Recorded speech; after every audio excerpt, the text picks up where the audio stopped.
Okay, welcome. That was a great talk. Thank you so much. It's my privilege to be here as one of the ex-ERT professionals in this country. Thank you. And what do you think of the conference so far?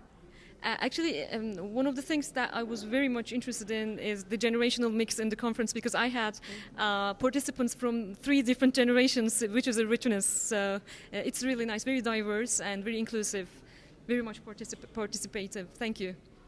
I have a couple of questions that are not related. And the first one is I'm a prep school teacher myself, so I was wondering about the conflict between what we are preparing these kids to do and the approach that we should be using in the classroom. In other words, we are preparing them to go into academic life, and they're going to have to perform very formalized tasks, and you're advising us to adapt our teaching style to them. So how do you see in the short run, how can I, in practice, overcome that conflict, if you have any advice?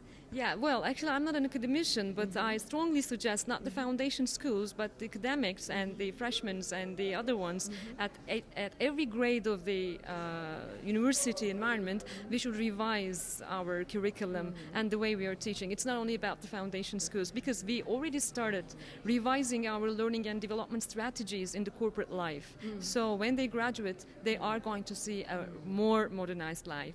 That's why that is the big mission of the university environment. Okay.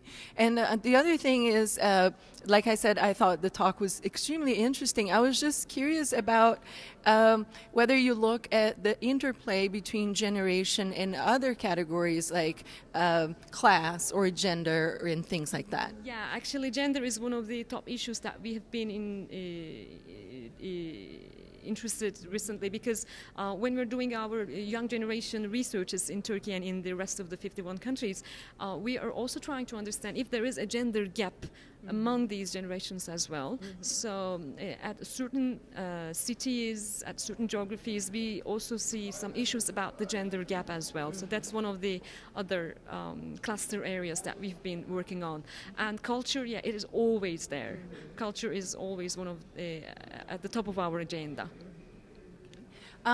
And just one question that I think we've been asking all the participants. So what do you think is the most exciting thing about teaching and learning in the post-method era?